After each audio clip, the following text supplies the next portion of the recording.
building a business is very much hustle. It's very much in your masculine. It's very much go, go, go. And what I'm trying to build is something that encourages women to listen to their feminine side, to listen to their softness, to not push just because they feel like they have to push. You're listening to Co-Talks, conversations for the considered. A slower conversation with founders, creators, and people building life and business with more intention for people and planet. I'm Becca Bolton. Grab a chai, coffee, matcha, or wine. Let's yarn. Hello everyone and welcome back. I'm in a very special studio today with a wonderful guest, Izzy. Give us a hello. Hello, nice to meet you all. Izzy has recently arrived down under here in Australia from the tiny bit rainy UK, but that's not helping because it's raining here. But we have a very special friendship, and this friendship did not start on Australian soil. It started in Mama Bali. I'm so excited to deep dive into why Izzy is here today and the business that she founded. It's all about balancing purpose with pressure. And I'm so grateful to have you here, Izzy. Could you tell us a little bit about yourself and what you founded, what this brand is? Thank you so much. Yeah, so I founded Cyclica last year after training as a menstrual cycle educator and a yoga teacher and a meditation teacher. And I just wanted a space that women could come together, learn about their cycle, learn about how to actually deal with their body, because it's just not what we're taught every day in school. We're just thrown the bare minimum and told that we just need to get on with it. So yeah, I created this space for women to come and learn about themselves and connect to their bodies and connect to themselves. Yeah. It's so special. And I feel I was meant to meet you for a reason in Bali. It was very much a pivotal time for both of us with our businesses and really thinking about how we are reinventing or inventing ourselves in this next chapter, which is why it felt so right to bring you on as the first guest for Co-Talks. It feels quite surreal. It does.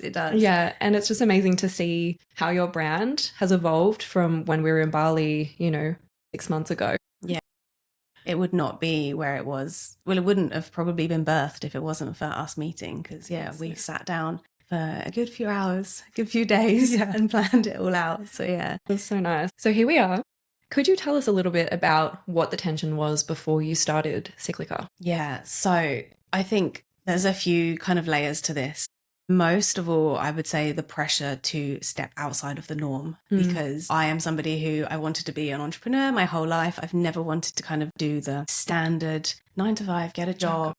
And I've tried so many things over my kind of like late teens, early 20s, that starting Cyclica was a bit like, okay, well, is this just another project that isn't going to go anywhere? So I think there's definitely the pressure from the outside world who don't understand in entrepreneurship and don't understand how in like Wi-Fi money, in how you're ever going to actually make this a profitable business. So I think that was definitely one of the biggest pressures. And another one is talking about something that people don't want to talk about. People don't want to talk about their menstrual cycle. People don't want to talk about nervous system regulation. And people don't want to look at what is actually causing them to be dysregulated and to be out of touch with their bodies. People are just very happy to go about their life and just not actually look at some of the triggers. So it's quite challenging. It's a challenging thing to have to bring to the table and like make people aware of, because it's not always a nice conversation. Well, no, it's a very uncomfortable conversation for people. But I think more and more people are crying out and screaming out to have more resources. Yeah. I mean, Izzy has an amazing podcast called The Good Girl Rebellion. If you haven't checked it out, please do. Thank you. And the topics that you cover, I mean, I just don't know how you come up with so many ideas, but it truly shows how much information we are not provided with. Yeah. And it is a right to know about this. Yeah. So yes, it's an uncomfortable topic, but it's about unraveling that and getting over that tension that people might have within and actually providing proper knowledge that women need to know, but also men. Yeah. Like I always make it known that when I have my bleed and, I'll mention it to my family and I'll say it in a polite etiquette way, like, Mother Nature has visited me today. And Dad's like, oh, I don't need to know that. I'm like, but you do. You do. You do need to know. Why is it not part of our everyday conversation? Why is it such a taboo subject that nobody wants to talk about? Because it affects us from the age of like 11 to in our 40s. It's a part of our everyday life. And I think, it's something that we need to bring to the table. Definitely. Most definitely. I think it really relates to this series deeply as well about being unconventional. I think, entrepreneurs, yes, but also with the topic that we're talking about and what you do, being unconventional is hard. Yeah. But there is a reason why unconvention works. Yeah. And that's how you make change and that's how you make impact. Yeah. So it's people like you, where we need people like you. And I don't think people realize how hard it can be and how alienating it can be. And maybe the doubt of, should I actually be doing this? Is it another project? Do people really want to know about it? Am I going to get the rejection? But then there's going to be some that are like, thank you. Yeah. Thank you for speaking our truth and giving everyone in this community a voice. Yeah, I do agree. And it said it's your duty to stand up in your power and deliver the message that you know you were put on this earth to deliver, because there's people who need to hear it. And I think it's so true. People like us who do the unconventional thing, you have to set the bar and set the standard for the people who still dream about doing it but don't have the confidence yet. Yeah. And it really takes courage. It takes a lot of courage, ignoring the little voices in your side, in your head, and trusting the path. I think that's something that I'm really inspired by. I think you're touching on that in a podcast, or you have, about just trusting that everything's going to work out. And I think for entrepreneurs, that's just something that you undeniably have to your core. Yeah, I do agree. I think it's a really, really crucial skill to have. And it is actually an episode that's coming out this week. See, this will be way in the past. So go and listen to the episode on the Good Girl Rebellion, which will be out by now. Yeah, all about having unwavering belief that everything will work out. It's not like related to my business, but obviously moving to Australia, I had nowhere to live. I needed to find somewhere to live, and I didn't get a few places that I wanted. And I just had this kind of fear that like, it's not going to work out. And then I was like, actually, you know what? It is going to work out. Everything always works out. And I just need to just not worry about it. And then I had the realization that so many people don't think like that. No. And it is such a crucial part of, entrepreneurship, is having that. I've always had this belief that I'm going to make it. I don't know what avenue, all throughout my life. I don't know how it's going to work, but I know I am going to get where I want to get to. Yeah. It's just, trusting the process. And exactly. And I think that's what gets you past those tensions and that pressure to actually just doing it and just starting it and starting a podcast and going for it. And when you do have this path, I mean, you've gone through many different what you thought were projects, but I feel that that's all led you up to here, to this destination of Cyclica and the Good Girl Rebellion. Yeah. What have you done to keep in alignment with building that and bringing that to life? I think I've just always stayed true to my authenticity. I think that is my number one takeaway, especially with Cyclica, is I've tried all these different things, and yes, they were always a little part of me. But I think Cyclica is very much birthed from my own practice, my own routine, my own life. And I think having something that you are so deeply passionate about and something that is a reflection of something that is such a core belief for yourself and a part of you is really important. Like you would consider, sustainability is something that you believe and you're so passionate about. So that is why that goes hand in hand. And it's the same kind of concept. I think you have to have something that, you're so deeply passionate about, something you can talk about forever. And Izzy definitely can. She's a wealth of knowledge. And it comes back to that. It's just something that you can't ignore. And so when you do listen to that, you're automatically in alignment. Yeah. And I think as well, like you've had all of this knowledge and this passion and alignment to do this because you're meant to do this. And I think, when there's doubt that comes through, especially with starting a business like this, you always have to remind yourself to come back to that. Yeah. Because there's people exactly like me who's like asking you all these questions because you know so much. And maybe it surprises yourself sometimes as well. But it's important, and it's just something that we can't ignore. Alignment. It's important. Yeah.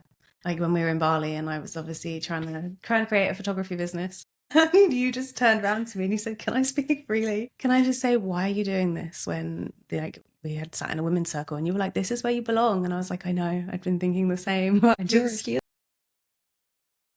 I was like, why is she avoiding what she is meant to do? I was like, she's done all of the stepping stones, has this wealth of knowledge, has done all of these courses. She's gone to India, done meditation, you've done your yoga, you do women's circles. Like, there's so much. It just baffled me. And sometimes maybe you need someone to point it out and to also say, hey, I believe in you too. Yeah, I do. I definitely needed that push and that kind of acknowledgement from the outside that, no, this is what you're supposed to do. Yeah. And I think that's what I needed as well with starting this podcast. It's been on my list for like 4 years. And it's like, just start it. And I think, because we're living together at the moment, which is such a blessing. And it's just one of those conversations and we start to bounce off ideas. And I think that's a really nice thing about being entrepreneurs together, in the same space is you can bounce off one another. You don't feel alone. You're in alignment together on this unique journey in different ways. But I mean, it can be so alienating doing this on your own. And obviously like the self-doubt comes through. But I have a lot of gratitude because being around you and seeing you record all of these episodes, I'm like, why am I not doing this yet? Yeah. So we definitely met each other for a good reason. 100%. In Bali, in Australia, which is great. And so obviously you've founded Cyclica. There is very much a journey with that. Can you tell us a little bit about what you're trying to protect within yourself? I think building a business is very much hustle. It's very much in your masculine. It's very much go, go, go. And what I'm trying to build is something that encourages women to listen to their feminine side, to listen to their softness, to not push just because they feel like they have to push. And I think that is the biggest thing, trying to protect that aspect of myself, but also building a business on the other side where sometimes you do need to hustle, but then sometimes you don't feel like hustling because you're maybe on your bleed, or maybe you're in your late luteal, or you don't want to show up. And I think it's about finding the balance between allowing to give yourself the permission to show up when you want to, but then also having the discipline to know that you can then show up in other ways if you don't feel like showing up how you were supposed to. It's about building something that isn't going to completely burn me out, about building something that's going to be sustainable, that I can carry on and I can take with me into the future, and not just hustling and having like 12, 14-hour days staring at my screen where I then get so disconnected from the outside world. I think it's about having the balance with time and your mental capacity and how you actually feel as a woman. Being in tune with that. I feel called out. But it's true. And I've seen that very much since we've been living together. You know, you really implement these practices to make sure you sound grounded, that you're not always in your masculine energy. And thankfully that's rubbed off on me as well a little bit, maybe not too much. I have a bit of a coffee problem, but it's amazing, you know, because you are practicing what you preach and you're bringing that into your business. Like you've got the purpose, you're protecting it, and you're sticking to the alignment. And, you know, being a woman as well is very different to being a man. Surprise, surprise. So how are we expected to show up every single day, month on end, the same way when we have 4 seasons? Yeah, exactly. I don't get it. Exactly. I don't get it. Yeah. And do you approach with your cycle? Is that how you schedule? Is that how you do things with your business around that? Yeah. So what I will try and do is I'll try and plan, okay, so around ovulation, this is when I feel my best, I look my best, I'm my most confident and like outgoing. So I will try and plan like all of my kind of filming content around then, like follicular, ovulation, sometimes interluteal, depending on where I am and how I've kind of planned things forward. And then things like writing content and scheduling things is in your luteal phase, because that's like you're crossing off your to-do list. You're just getting everything done. And then birthing new ideas, coming up with creative, like new projects, like making things start is your follicular phase. So that's always a great time to kind of start things fresh. Like your spring, right? Yeah, in a spring. And then during my bleed, I'll try and do as little as possible. Probably just like post on Instagram, post things that I've already created, or create like B-roll posts if I have to. But yeah, try and spend as much time like offline in my bleed. Yeah, hibernate, go within. It's winter. But like nourishing yourself during that in a winter is very important. Yeah, I've definitely tried to approach as well, starting to learn about my cycle as well. I mean, I definitely don't know as much as you, but thankfully we have you in your podcast and I can text you to help me as well with when I'm filming content or when I'm doing presentations with client meetings, even for social activities, really looking at that so I'm not stretching myself, so I can show up as the best version of me for me, but also for my business, because without you, there's nothing. It's very true. But it's made me realize that, your brain and your hormones are not functioning the same. Same. It's funny. I mean, you even say that you lose your words. I sometimes cannot string a sentence together. I just go to talk. Where did it go? It's gone. Obviously, running a business, it is constant, and you've got to show up every day and run it and be your wholehearted self. Is there anything that your business has cost you and the alignment for you in your life? Yeah, so I would say my business has cost me a normal life. It's very much. But what is a normal life? What is a normal life? Who knows? But I would say for me, it's cost me the ease of just fitting into, as I would say, the matrix and slotting into life with my friends, my family, like doing all the normal things, having that kind of safety blanket and protective bubble of, okay, well, this is just how life goes. I think it's definitely cost me, I wouldn't say friendships, but it's definitely cost me some form of connections with people who don't understand. And I think when you're building something like this, like you say, you need community. You need the people like you, like other people I've met along the journey. You need the people who understand what you're doing and who get it and who you can talk to about it, because doing it alone is really, really lonely. It is. It is lonely. Conventional is lonely as fuck. It is lonely as fuck because no one gets you and you feel like you're the only person in the room who speaks the language that you speak. And when you're in a room of people and they don't speak your language, it's a very, very lonely place to be. So I feel like it's definitely cost me some form of comfort. Yeah. In my life, it's definitely cost me some form of normality, because here I am on the other side of the world in Australia, 10,000 miles away from my friends and family. But how great to say you're living the life in Noosa, and in the middle of winter you're going for ocean swims and watching whales. Exactly. I wouldn't have it any other way, but that's the thing. It's cost what would be a normal life. Yeah. And it's just something that we're sold. I don't regret it at all. It's lonely. It's alienating. It's hard. And I agree. I think the moment I've stepped really into considered fully, I've had to like turn a dial down of myself when I'm with other people that don't have their own businesses. You know, they've got the 9 to 5, they've got that path where they've got their partner, they're going to get married, they've got a stable job, they've got the one annual holiday that they plan. They look forward to the Christmas holidays and the public holidays. I'm like, oh, it's a public holiday? Not for me. But it's hard because you have to almost shut a version of you down, and you lose that kind of sense of comfort with friendships, which was also like a blessing in disguise for me when I went to Bali.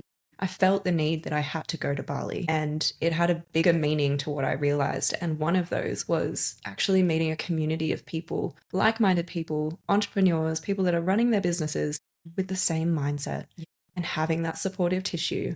And there is a big community of that in Bali, which is incredible. But it's hard. It is very hard. But I think, especially somewhere like Bali where almost everybody's a digital nomad, and seeing that you live in, well, for example, for me, I'm from a small town in the south of England, and it's like you live in a bubble of, I'm the only person I know doing anything like this. And it's like, okay, well, this isn't achievable. And then you go somewhere like Bali and you're like, no, there's like over 1,000 people here doing it, making it work. Like making a salary of what a 9 to 5 is making. Exactly. On their terms, their hours, around their cycle as well. Yeah.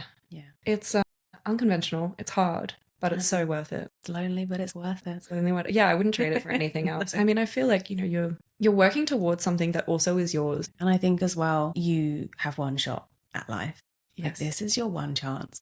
And I think if you know you're supposed to do something and you don't have the balls to do it, you need to find the balls, because this is your one chance to actually find out what your full potential is. I think coming to earth and not standing in your full potential and not doing what you know you were put on this earth to do, not sharing your voice, not speaking your truth, not creating something that you know you can look back and be proud of, I think it's such a waste.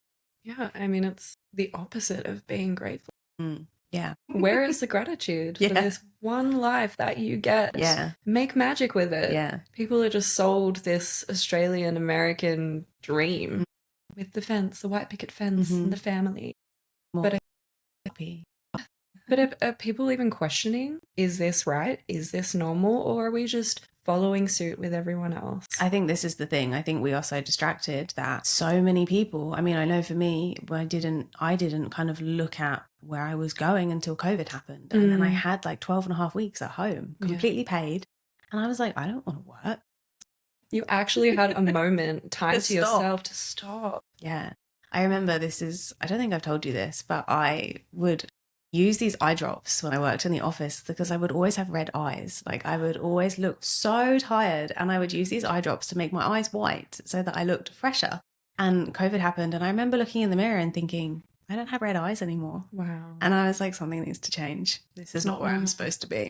Normal, definitely not. I don't think it's normal for most. No, but no, so many people don't actually stop and ask themselves what makes them happy. Yeah. And give themselves the confidence and knowing that they have the ability to step out of the norm Yeah. and create something. I mean, if you're doing something that you love, Mm. you don't feel like you've worked a day in your life. No. And to do it with passion is how you create a healthy way, and not putting eye drops in your eyes because you're tired. But it's the same, to be honest, and linking it back to Cyclica, it's the same. I would go into the office, pop a ibuprofen or pop a paracetamol, be like, all right, I'll just get it done with. Yeah. I couldn't be in my home, my humble abode, with things that comfort me, a heat pack to help me feel better, or just rest. You just have to slap a Band-Aid on and keep going. Yeah, and it doesn't matter if you're like having really bad period cramps and you have a big board meeting and you really have to put on your best face. This is, I think, like, especially the 9 to 5, like you said, it was created for the masculine. Yes. We are not supposed to show up the same every day. Yeah, we're not on a 24-hour cycle at all. At all.